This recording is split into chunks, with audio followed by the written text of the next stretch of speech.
Love them. I love all of them. 1850 715 922. The Ryan line is open. Heather Dunley, I think. Good morning. Good morning, Jerry. Now, Heather's 8 years of age, guys. Hello. How are you? I'm good. Now, you say you're the biggest fan ever of Westlife. I am. And you're going to the concert. I am. Have you a question for the boys? I do. Off you go. How do you feel after the concert? That's the first time we've been asked that question, actually, Heather. Well done. I don't think we have been asked it, have we? It's a fantastic question. We always feel very happy, usually. It's when you get up on stage, it's an amazing feeling to sing to a crowd and they're singing back to you for 2 hours. And are you tired? No, I think you're more hyper. I think it's harder to go to sleep, Heather. It takes a few hours for us to wind down. So you'd be watching telly in your hotel room maybe for a couple of hours after. But genuinely, we feel, I think. Do you have a big party afterwards? Sometimes, maybe once a week. You kind of feel as well, you kind of want to get people's reactions to how you think the show was. Like, you obviously listen to your parents or your partners or whatever, or then even your friends. If your friends are at the show, you kind of want to get out of your room, back down to meet them to see what did they think of the show and stuff like that. And would you ask them straight out, or do you keep just You kind of wink and you wait for them to go, you were brilliant tonight, and then when they're not kind of giving you what you want, you say, well, what did you see the medley? What did you think of that song or whatever? So yeah, it was good. To say it was bad, I just didn't have a clue. Yeah. Yeah, you just don't know what. But that was a very good question, Heather. Well done, Heather. Okay. Are you on the holidays? Yeah, I am. And what are you going to do for the rest of the week? Well, basically, my cousins are coming down and meet, and I was thinking of going to my nan's house to see them. Oh, that's a good idea. That sounds idea. interesting, yeah. Yeah, will you eat 20 Easter eggs, will you?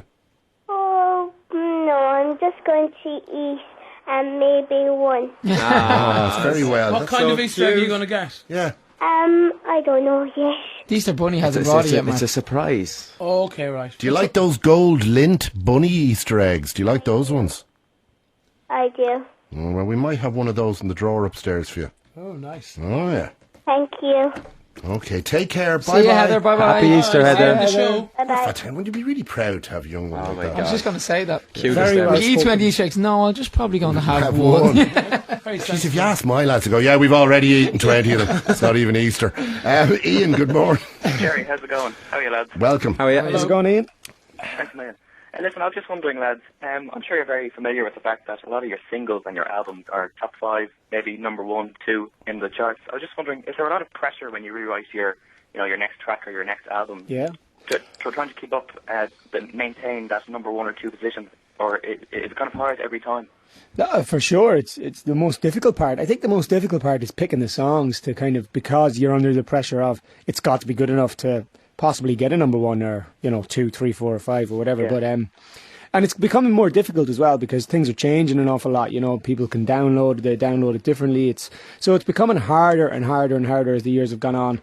I think we've kind of stopped looking at our single chart positions and started paying attention more to kind of like, how the album is doing rather than the singles, pay attention to how the concerts are doing because, like I said, it's changed so much that we're kind of in a position now where you just kind of got to look at the figures that matter, if you like. But it's very, very difficult. It's huge pressure to kind of, every single time, what song are we going to release next? Nervous. Is it good enough? Is it going to be as big? You're always looking for that Fly Without Wings or that You Raise Me Up Again. And, I think we've probably had like 4 or 5 major career songs and, they only come along every few years. So it's what you do in between them big career songs that kind of count an awful lot. There's major planning involved in it. Like, you'll be sitting there only the weekend, should I say, and we sat with Louis the 4 Seasons and we were planning the next, whatever amount of time trying to come up with, new producers to work with, new countries to go to kind of source that next big hit that Keane is talking about there. So it's not just all about, turning up, singing a few songs, going home and then, whatever's next is next. It's huge kind of years in advance, planning years ahead, shall we say. Fantastic. Okay, Ian, thank you very much. Thanks, Ian. Cheers. Thanks. Good morning. Of course, we also tend to forget the naysayers in that equation. That not only are you thinking about what the next success will be to propel and put petrol into the engine of the project and keep it going. But you've also got the guys who are out there just waiting for you to fall, just waiting for you to trip. And of course, as your fame and success and achievements increase, so do the naysayers. They increase as well. Yeah. How much attention do you pay to them? I don't know if you pay attention. There's no point in denying that you don't listen to them. It's like when you do a gig in a foreign country or even in Ireland, and then the next day there's the review. And at the start, the first 5 years, we couldn't do anything wrong. Every concert was the best thing we ever did. And if you didn't have a ticket to see them, you had to go and see them and all this type of stuff. And then that slowly stopped or started to decline. And people said, I don't know, Westlife, this, that, and the other. And then we had You Raise Me Up. And all of a sudden, we were the hottest ticket in town and everyone had to go back and see us. But it's one of those, when the publicity or whether the reviews are great, you do listen to them. And when they're not, you just ignore them. But you do read them. There's no doubt about it. It's like audience figures. If they go up, that's scientific and it's proven. Goes down, wouldn't pay any attention to that. Yeah, it's not the same. It's not the same. It's a different kind of world we're in now. It's like the polls, isn't it? It's like all the political parties. Here's an email. Let's see, blah, blah, blah, blah, blah. Here we go. Dear Gerry, I absolutely love Westlife and can't wait to see them in Croker again. I would love to get to talk to them. So my question for the boys would be, if they had to agree on one thing, and one thing only, that they could change from the past year, what would it be? Yours sincerely, Niamh Noonan, 15, from County Cork. We have to agree on it, though, do we? That's not going to happen. We might be still here tomorrow morning. Let's take that bit out of it. If there was one thing, we'll start with you, Mark. One thing over the last year that you could change.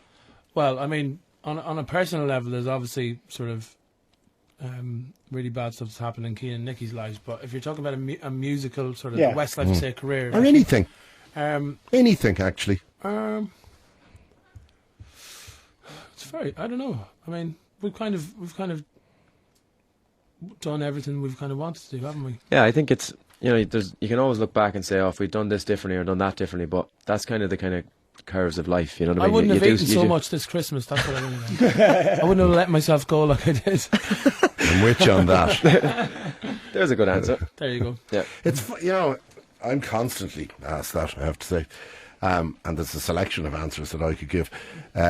But I'm actually now getting to the point, and you must be nearly there as well, if not there already yourselves, where I look at the positive things and the negative things, the failures, the achievements, the things you're embarrassed by, the things you regret, and things you're delighted by, things you're proud of. And I think that all of them go to make you.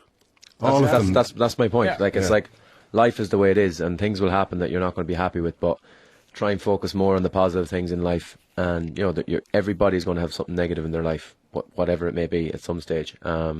But you just got to take the positives out of it and move forward, and that'll keep you going. It's just once it doesn't kill you.